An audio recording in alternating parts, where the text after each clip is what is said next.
So in 2024, I picked up a lot of new camera gear.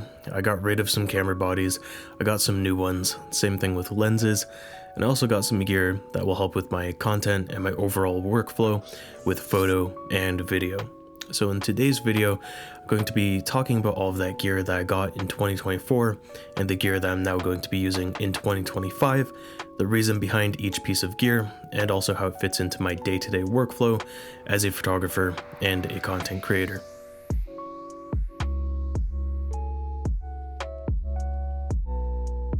So to start, my first camera that I'm going to be talking about is the dream camera of mine actually. And when I first got into Micro Four Thirds and was looking at all of the camera bodies that I could get, this camera really stood out amongst all of the other options. And that camera is of course the Lumix G9. So this is a camera that I got in 2024 and I upgraded from my previous camera, the Lumix G7, and this camera is an upgrade in pretty much every single way. So I could say so many good things about this camera that it could be a completely separate video, but to keep things short, I really love the looks of this camera. The grip on it is amazing. The ergonomics are really second to none. They're absolutely amazing, and I feel like they'll never be topped in the future. So this camera also does take amazing images, and it has weather sealing, dual SD card slots, everything like that. It's a very professional body and I absolutely love it. It also makes for an amazing street photography camera, and that's kind of how this camera fits into my workflow. It helps me create really fantastic images, and it's also an amazing street photo camera, which is something that I do quite a lot, and it's kind of my main form of photography. So having a great camera to do that with really helps my workflow and helps me create amazing, memorable photos. So another thing that I really do love about the Lumix G9 and also the Micro Four Thirds system in general is the vast variety of lens options that are super compact and small, but they're still really sharp and produce professional images. So the first Micro Four Thirds lens that I have that really fits that description is the standard zoom, the 12 to 35mm f2.8 Mark II lens, and this is a 24 to 70 equivalent full frame lens, and it is incredibly compact and small. So this is a lens that I use for really anything. It's a 24 to 70. You use it for portraits, for street photos, for cars, for really anything that you want to. You can use it for photo and video. It's great for both, but I use it a lot when I'm doing my street photography, and it has never really let me down. It's maybe not the most exciting lens of all time. It is just a 24 to 70, but I really do enjoy taking it out and using it. So it kind of fits into my day-to-day workflow because it is so versatile. Yes, it might be a bit boring, but it's so versatile, it's so sharp, it's so compact, and it's just really nice to use, especially with the Lumix G9. So the next lens that I really want to talk about is actually a lens that I've only used a couple of times, but I want to use a lot more starting in 2025, and that is the 35 to 100mm f2.8 Leica version lens for Micro Four Thirds. So this is a lens that, like I've said, I've only used 2 times. This is a telephoto zoom lens. I really don't shoot anything at telephoto focal lengths. I'm not a wildlife photographer, and I've only used it a few times. And it's something that I really want to challenge myself to use, maybe for street photography and especially for video. I feel like you can get a super interesting look for video footage using this lens. I really don't use it a lot for my creative work, or at least I haven't so far, but I plan on changing that in 2025 because I want to experiment and try new things, and I feel like using a lens that I've only used a couple of times before is the perfect way to challenge myself and try new things. So this kind of fits into my photography and my workflow because it is such a different type of lens, and I'm excited to kind of use it for this new year of shooting and kind of challenge myself using it for photo and video. So the next lens I want to talk about, and the last one for my Micro Four Thirds system, is actually my favorite lens that I like to use a lot, and it's really the definition of sharp and compact, and that is the Leica 15mm f1.7 lens from Lumix. So this is a lens that is a 30mm equivalent in full frame terms, and this is my favorite lens to use for street photography whenever I'm out using my Lumix G9 setup. And it is so compact. It has a aperture ring on it. You can only use it on Lumix bodies, nothing like Olympus, but it is still a really cool looking lens, and it's super small and tiny.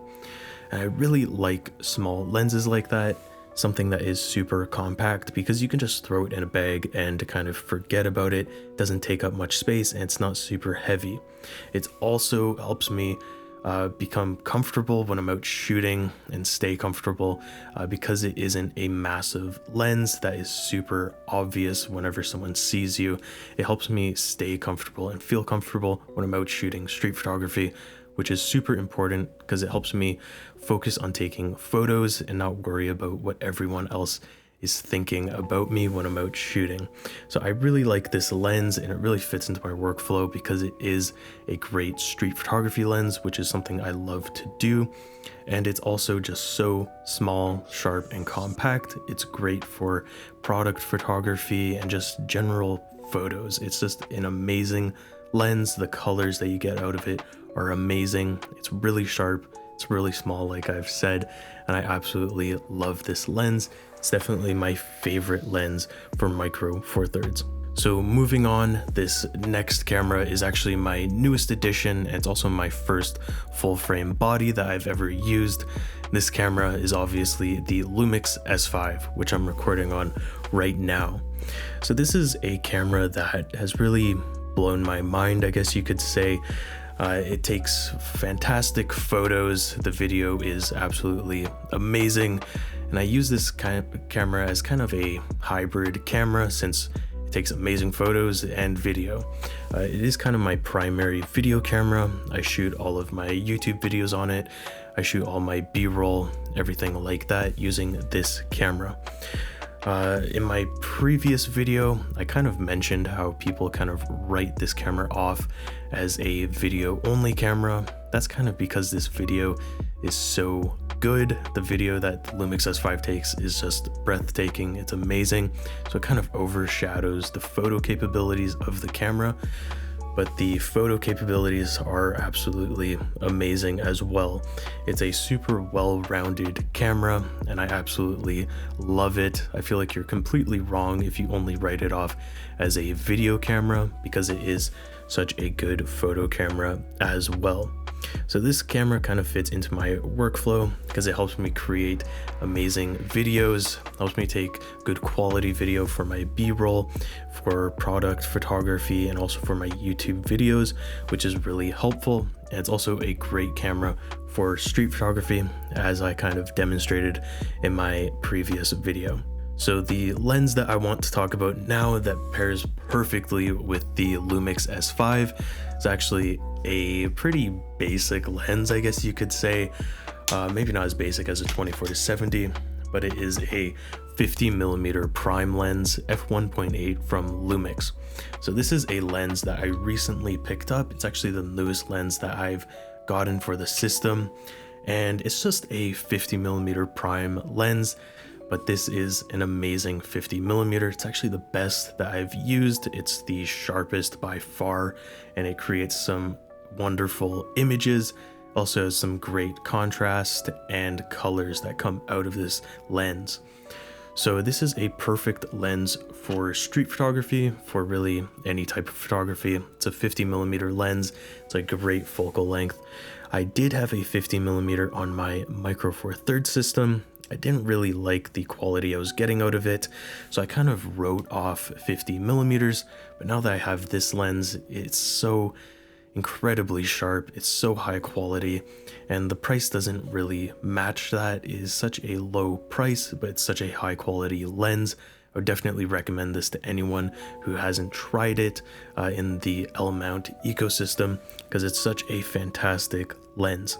It also takes amazing video. It has basically no focus breathing, so when I'm doing my B-roll shots or video of myself, it does not focus breathe at all, which is super nice for high quality video. So this lens kind of fits into my workflow, as it lets me get amazing video for my B-roll, and also helps me get some great street photos and just high quality photos and videos all around. And this is going to be a lens that's going to probably stay in my kit for quite some time, because it is such an amazing lens to use. So the next lens that I want to talk about is actually a lens I made a video about, and that is of course the 85mm f1.8 from Lumix. So this is a lens that is something that I didn't expect. I didn't expect it to be so versatile at 85mm. I wasn't really used to it, but as you guys saw in my last video, this is actually a pretty versatile focal length and a very sharp, good quality lens. This is something that I'm going to be keeping, using for video work, and also for maybe more street photography in the future. It is definitely something I want to use more in 2025. I want to challenge myself more by using these different focal lengths that I'm not super used to. I feel like 85mm is perfect for doing street photography, for trying out new things with video, and it's also an amazing lens that's super sharp, and you get some amazing bokeh, you get some amazing background blur on your photos and videos. So this lens kind of fits into my day-to-day workflow, as it helps me get amazing video and helps me get some great photos whenever I'm using it for a day of shooting. So that's why it's going to stay in my kit, at least for this next year, because I want to keep experimenting with 85mm, because it's such an interesting focal length for me, especially with doing street photography using an 85mm lens. So the last lens I want to talk about is just the 20 to 60mm f3.5 to 5.6 by Lumix, just the kit lens. I'm actually using it right now to film this video. This is a lens I really like to use. I like to use it for street photography. It's a pretty unique and versatile focal range from 20 to 60mm. There's no other real lens, at least in full frame, that really has that focal range. It's pretty unique, and it's really useful for video and also for wide angle street photography at 20mm. But this is the only lens that I'm thinking of actually changing in the next year, replacing it with the Lumix S Pro 16 to 35mm f4 lens. That lens is basically an upgrade in every aspect, and it's just a better looking lens. It's a higher quality, sharper lens all around. It's more useful for my purposes with street photography and videography. For filming myself, it gets a bit wider, and it's just a nicer focal range, more useful for my purposes. And it's also a fixed aperture lens, so I don't really have to worry about the variable aperture with my exposure. So this is an amazing lens, the 20 to 60mm. It's a fantastic lens. It's pretty sharp for a kit lens, and it's a really nice lens overall. But the 16 to 35 is just better in every way. It's kind of my dream lens for the L-mount system. So that's something I'm going to be replacing. And even though it is such a great lens, there's always something better, and the 16 to 35mm lens is a lot better. And I'm looking forward to getting that lens and adding it to my lineup of gear, especially for the L-mount system. So the Lumix G9 and the Lumix S5 are basically my workhorse cameras. They're my primary cameras that I use for 95% of my photo and video work. So pretty much all of my creative work is shot and taken using one of those cameras. But this next camera is one that I've had for quite some time now, but I have not used nearly as much as the Lumix S5 or the G9, and that is the Fujifilm X-T30. So this is a camera that I've had for quite some time now, but I have not used it very much at all. I did take it to a trip to Canmore this last spring. I got some amazing photos with it. I'll show them right now. But other than that, I haven't really taken many photos with it. I haven't really taken it out to do street photography with. This is kind of a camera that I want to try and use more in this year, this new year. I want to use the Fujifilm a lot more. It's an amazing looking camera. It looks fantastic, and I want to start shooting more street photography with it and more day-to-day photography. So you guys will probably end up seeing a video soon about the Fujifilm, probably during a street photography behind the scenes video. So to go with the Fujifilm, I also have the Sigma 30mm f1.4 lens. This is an amazing lens. This is basically the lens I used exclusively when I was in Canmore taking all of those great photos. It's very sharp, it gets really wide open, it's super bright. It's an amazingly sharp and fast lens. It looks amazing as well, and it pairs super nicely with the Fujifilm X-T30. So this is kind of a combo that I want to use in 2025. I want to use it for street photography since it's a 45mm equivalent lens. It's just perfect for street photos, and I want to use it in 2025 for all of these different photo opportunities that I have in my brain right now. I want to just take it out, start using it, because it is a very fun camera and lens to use. So now that I'm finished going over my main cameras, there's just one left, and that is the GoPro Hero12. This is a camera that's pretty niche and specific to myself. Not every photographer is going to need a action cam to film behind the scenes footage for them. I really like the footage that I get from this camera. It records in log footage, so I can kind of color grade and edit how I want to. Shoots in 5.3K, which is a lot of resolution. It also shoots in an 8:7 aspect ratio, which is basically a big square, which lets me crop vertically for Instagram Reels and short form content, but also lets me make long form content in YouTube videos by cropping horizontally. So this is a great camera that I plan to use a lot more for my behind the scenes videos, doing street photography and recording my perspective. And I also use a little piece of equipment that allows the GoPro to slide into the hot shoe on my cameras so I can capture that perspective. I also have a chest clip that I use sometimes as well. This is something that is kind of niche for my use case, but it lets me make more content and have more possibilities of different types of content to make. So I really do like this camera. It creates super high quality video, and I'm going to continue to use it in 2025. I'm excited to make some new videos using it. So now that I'm finished up going over all of my cameras that I own, there's just a few small things like filters. For example, I use primarily pro mist filters, black mist diffusion filters for my photography, and I also use sometimes circulating polarizing filters for car photography during the spring and summer. It helps kind of get rid of that glare and helps with some contrast, adding contrast back into the image.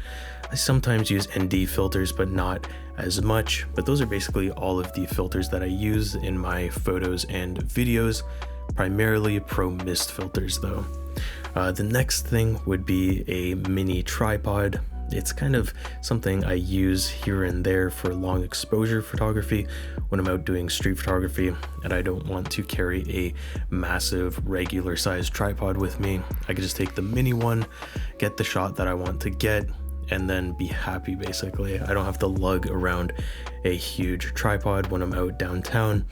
And it kind of opens up more photo opportunities for myself because I can get those long exposure photos without having to have a massive tripod. So I'm not limited to what I can carry and what I'm comfortable carrying, which is pretty nice. So lastly, The only other thing that I'm going to be using, and was kind of an upgrade in 2024, is actually this microphone, the Rode microphone. I totally forgot what it's called, but it will be on the description below or on my gear page on my website. But this is definitely a great investment. The audio quality is amazing, at least to my ears. It really helps me make voiceovers for my short form content and also my YouTube videos, and it just improves the overall audio quality and the overall quality of all of my content that I make. So I really do enjoy using this microphone. I feel like it was a great investment. So that is pretty much all of the gear that I'm going to be using in 2025. I upgraded pretty much everything in 2024, and I'm excited to continue and start using some new cameras in 2025 and continue to make some great photos and some good content. So I thought this video would be pretty interesting to make, as it kind of made me think of why I have these certain pieces of equipment, certain pieces of gear, kind of think of their specific purpose, and actively thinking of why I have these certain things in my lineup, in my kit, kind of made me understand more of why I chose them and their use and function. And I kind of realized that my kit doesn't really have any bloat or any pointless items. They all kind of serve a specific purpose, and they all help me make great photos and great videos. So if you guys liked any of the photos that I showed in this video, or if you guys want to see any of the work that I do, you can check it out on my social media pages, which can be found at bmintram. You guys can also check out my gear page on my website, and also check out some more photos on there, and that can be found at bmintram.myportfolio.com. So I post all of my photos on there, and I also have a specific gear page with all of my current cameras and lenses that I use. So I hope you guys enjoyed the video. It would really help if you guys left a like on this video and also subscribe to my channel. It helps me out a lot as a creator, and I'll see you guys in the next one.